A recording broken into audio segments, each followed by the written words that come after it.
Olá, tudo bem, pessoal? Meu nome é Renato José, para os que ainda não me conhecem, estudante e trabalhador espírita. Estamos aqui desenvolvendo o estudo da Gênese e estamos no capítulo 2, estudando Deus, e no subtópico A Providência. Esse é o 20º vídeo, o 19º.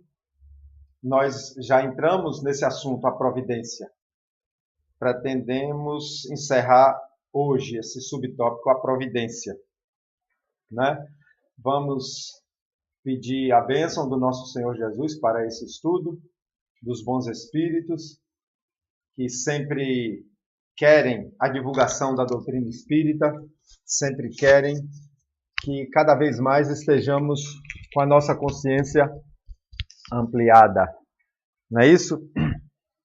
No 19º vídeo, que iniciamos o estudo de A Providência, a gente encerrou conversando sobre o fluido universal impregnado de inteligência. Lembra? Que a gente falou do ar impregnado de som. Muito legal esse raciocínio.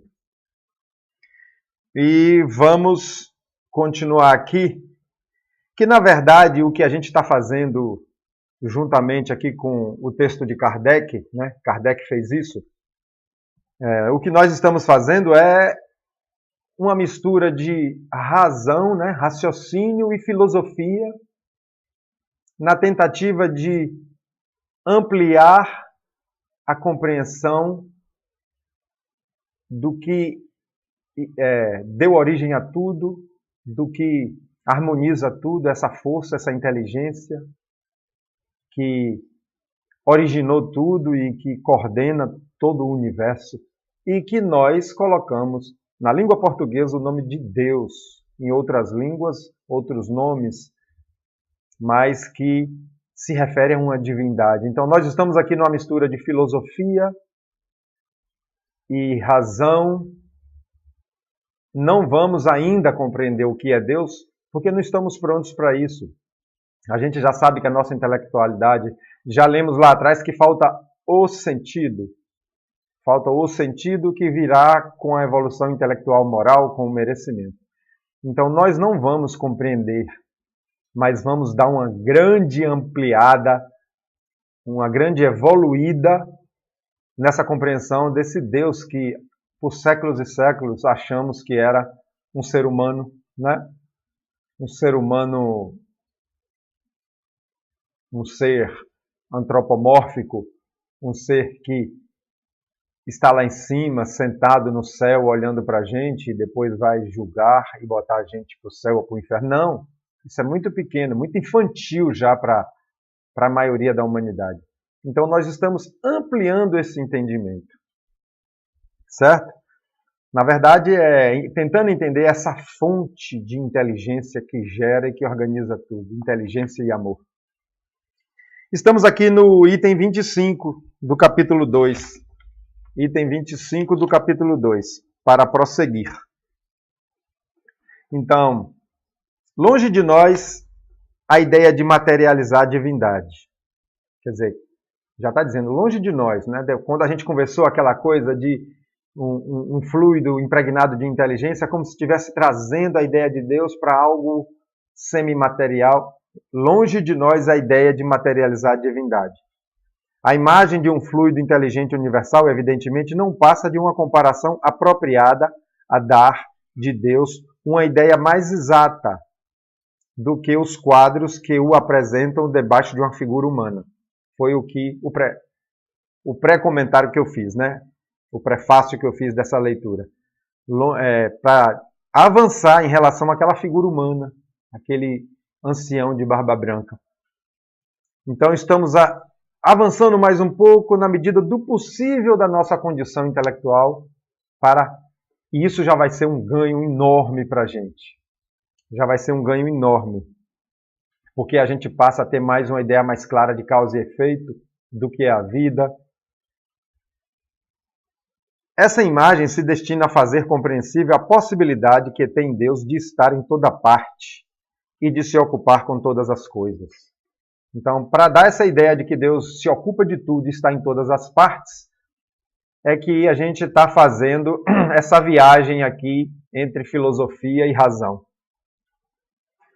Temos constantemente sobre as vistas um exemplo que nos permite fazer ideia do modo por que talvez se exerça a ação de Deus sobre as partes mais íntimas de todos os seres, e, conseguintemente, do modo por que lhe chegam as mais sutis impressões da alma. Esse exemplo, tiramo-lo de certa instrução que a tal respeito deu um espírito.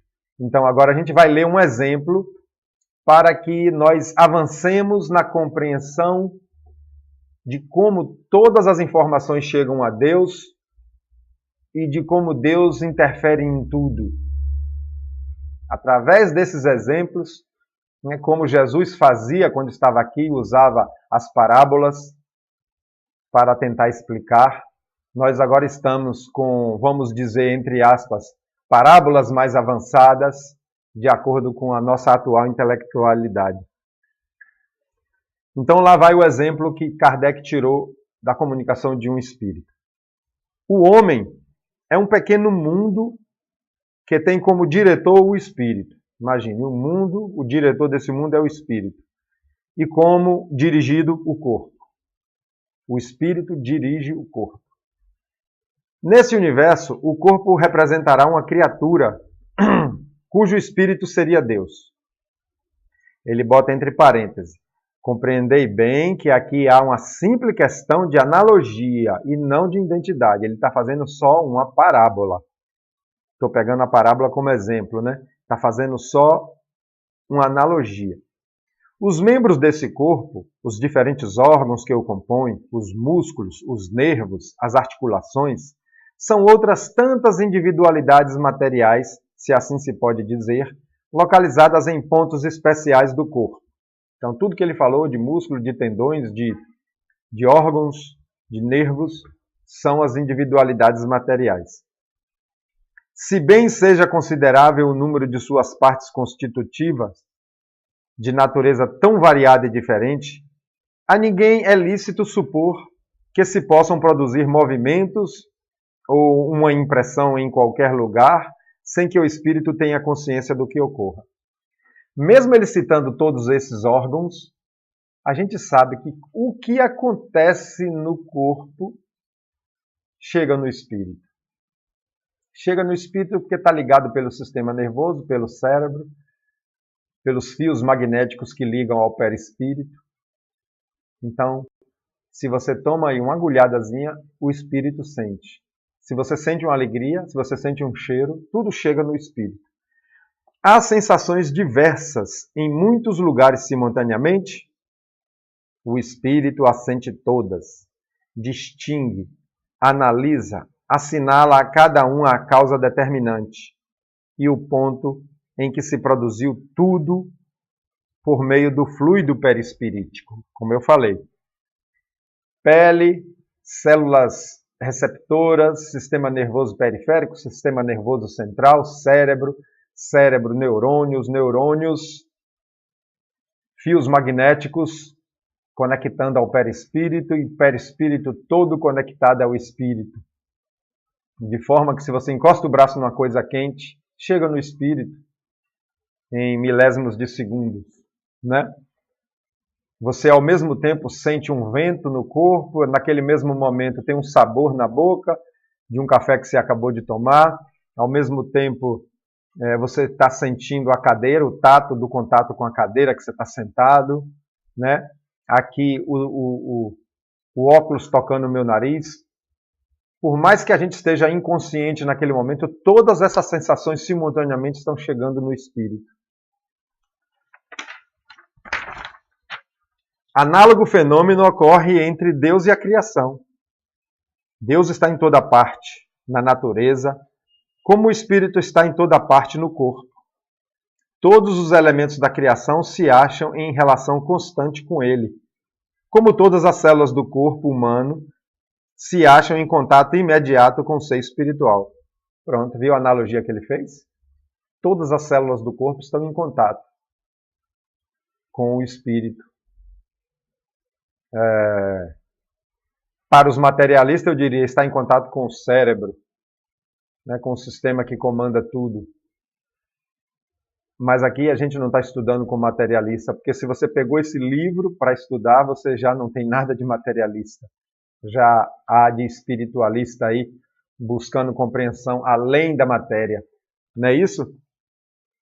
Então, ele fez essa comparação, como se toda a criação, todo o universo, ou os universos, no plural aí, que os cientistas andam falando, está em contato direto com Deus. Nesse exemplo, tem coisas acontecendo no seu corpo que conscientemente você não percebe, mas o Espírito está no comando. Como, por exemplo, a sua circulação do sangue, a digestão, a respiração, que vão acontecendo aí, sem que você precise fazer força, precise tomar ação para que aconteça. Não há, pois, razão para que fenômenos da mesma ordem não se produzam de maneira idêntica, num e no outro caso. Um membro se agita, o espírito sente. Uma criatura pensa, Deus o sabe. Todos os membros estão em movimento, os diferentes órgãos estão a vibrar. O espírito se ressente de todas as manifestações, as distingue e as localiza. As diferentes criações, as diferentes criaturas se agitam, pensam, agem diversamente.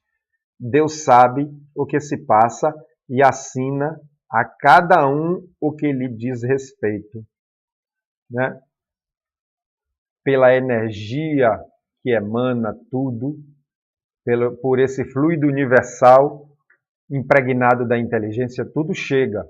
Se um molúsculo move no fundo do mar, se uma minhoca se move no subsolo, e se nós emitimos pensamentos, tudo isso está em contato com o fluido universal, participando dessa vibração universal que chega até a inteligência suprema. Tudo conectado. Né? Tudo conectado. Daí se pode igualmente... lembra do exemplo do peixinho? Vê na cabeça agora. Lembra do exemplo do peixinho mergulhado no fundo do mar? Ele está ligado, um peixinho nadando na costa brasileira, está conectado pela água marinha com outro que está lá na costa europeia. Daí se pode igualmente deduzir a solidariedade da matéria e da inteligência. A solidariedade entre si de todos os seres de um mundo, a de todos os mundos e, por fim, de todas as criações com o Criador. Assina esse exemplo Kahneman, Sociedade de Paris, 1867. Então, deu aí para a gente viajar na filosofia, na ideia, né? Na história, fazendo a comparação, para entendermos de uma forma já mais avançada de como Deus age no mundo. Compreendemos o efeito, já é muito. Do efeito remontamos à causa e julgamos da sua grandeza pela grandeza do efeito. Então a gente já tem ideia da grandeza da causa pela grandeza do efeito que a gente analisou. Dessa capacidade de estar sob controle de todo o universo, de todas as galáxias sem fim. Agora imagine o poder dessa causa, né? Que nós, na doutrina espírita, aprendemos que Deus é a causa primária, né? É a inteligência suprema e a causa primária de tudo. Escapa-nos, porém, a sua essência íntima, como a da causa de uma imensidade de fenômenos. Conhecemos os efeitos da eletricidade, do calor, da luz, da gravitação, calculamos-los e, entretanto, ignoramos a natureza íntima do princípio que os produz. Então, olha que ele citou aqui a eletricidade, o calor, a luz, a gravitação, que estava sendo muito estudada no século XIX. E o autor bota uma nota aqui. Os efeitos citados são objetos de estudo há tempos e hoje já são bem mais compreendidos. Claro, aprofundou-se a compreensão de tudo isso. Mas ainda assim não se chegou na causa básica de tudo isso. O homem identificou mais causas antes das causas que eles já conheciam. Quer dizer, se você conhece a causa de algo, e se você busca a causa dessa causa, essa causa que você conhecia já se torna nesse momento o efeito. Por exemplo, o homem percebeu que a água ferve. Por que a água ferve?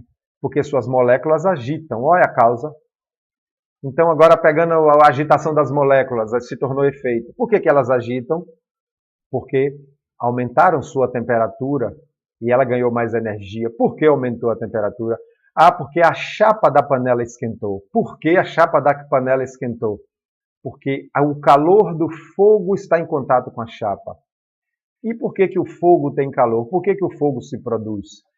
Porque o gás metano, em contato com uma forte fonte de calor, ele entra em combustão. E aí você vai jogando cada vez mais para trás, fazendo de cada causa um efeito e buscando a sua causa. Fazendo de cada causa um efeito e buscando atrás a sua causa. Né? Se você perguntar a um químico, eu não vou saber lhe dizer. O químico vai dizer por que os átomos que estão ali no metano, naquela composição do gás, geram calor em presença de uma ignição. Eles vão lhe explicar. E aí vai a ciência, né? Mas chega um momento que ela não explica. Ainda não explica. Né? Essa inteligência, essa causa e efeito. É por isso que a gente diz que Deus é causa primária, é a causa primeira de tudo. Né?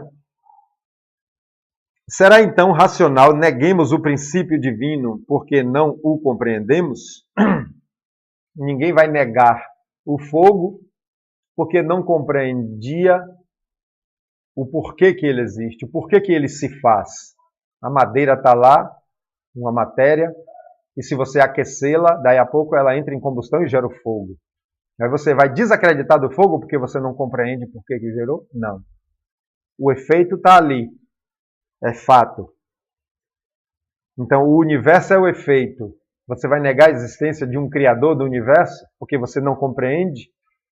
É nisso que os materialistas, eu digo que o materialista é menos inteligente nesse ponto, apesar de que eles se acham quase deuses, os materialistas que estudam muito.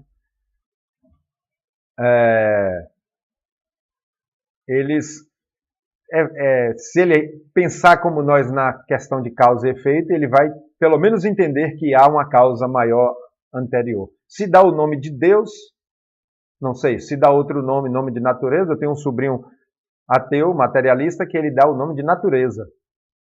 Eu digo, a sua natureza é Deus. Nada obsta, quer dizer, obstar é colocar obstáculo, nada impede a que se admita para o princípio da soberana inteligência, um centro de ação, um foco principal, a irradiar incessantemente, inundando o universo com seus eflúvios, como o sol, como a luz. Mas onde é esse foco? Então ele aqui já está levantando hipótese, filosofando que se há um foco emitindo essa inteligência toda para tudo. É o que ninguém pode dizer. Provavelmente não se acha fixada em determinado ponto, como não o está em sua ação, sendo também provável que percorra constantemente as regiões do espaço sem fim. Então pode ser que não esteja num ponto emitindo para o universo inteiro, esteja espalhada no espaço sem fim. Sim, se simples espíritos têm o dom da ubiquidade, quer dizer, de estar em dois lugares ao mesmo tempo, ou mais, em Deus há de ser sem limites essa faculdade, enchendo Deus o universo.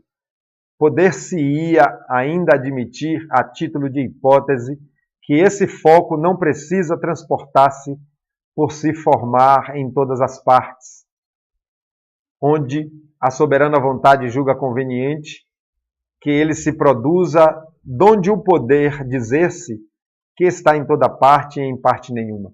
Então ele falou, pode ser um foco, um ponto emanando para todo o universo, esse fluido inteligente que dá a presença de Deus em tudo, como também pode não ter foco, ele pode estar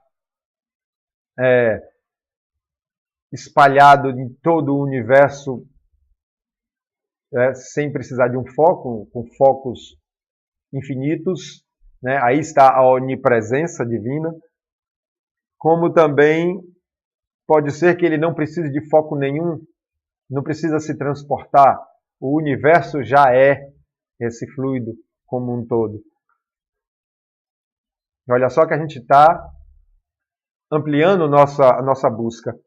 Naquele exemplo que eu dei da causa, da panela, da água quente, eu escrevi um rascunhozinho aqui do lado que eu vou ler. A ciência já remontou várias causas de muitos efeitos, mas sempre há a causa que está por detrás da causa já identificada.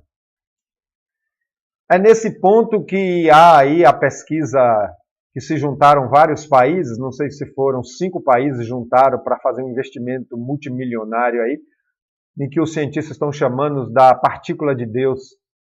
Eu não estou apto a falar nem basicamente dela, né, que botou aí um círculo gigantesco com um raio de quilômetros, né, um tubo, em que acelerou uma partícula a uma velocidade tal que ela se transformou em energia, desapareceu. Eu não sou apto a explicar, mas é a partícula de Deus. Se alguém quiser compreender mais, bote aí no Google a partícula de Deus, que já é o nome dado pelos cientistas. Viu? Diante desses problemas insondáveis, cumpre que nossa razão se humilhe. Isso é que chama se humilhar diante de Deus. Cumpre que nossa razão se humilhe. Deus existe. Disso não podemos duvidar. É infinitamente justo e bom. Essa a sua essência. Ele está citando agora as conclusões que a gente tirou. Desde lá, os atributos de Deus e agora a providência, a existência de Deus, que a gente já estudou, né? A tudo se estende a sua solicitude. Compreendemo-lo. Só o nosso bem, portanto, pode ele querer. Donde se segue que devemos confiar nele. Isso é essencial. Quanto ao mais, esperemos que nos tenhamos tornado dignos de o compreender. Então, Kardec chega a essa conclusão, né, em que, juntando tudo, eu falo que é a parte fé. Eu comecei falando que a gente estava viajando na filosofia e na razão, que é a ciência. E agora chegou na fé. Olha o tripé da doutrina espírita. Filosofia, ciência, religião.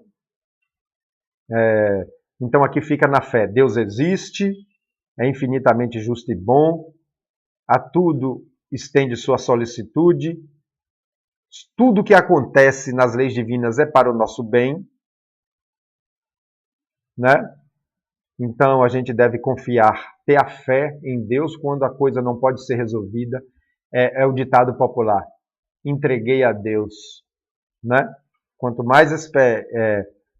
ao mais, quer dizer, além disso, vamos esperar que sejamos dignos de compreender e moralmente merecedores, não é isso? Então essa conclusão aqui é que é fé.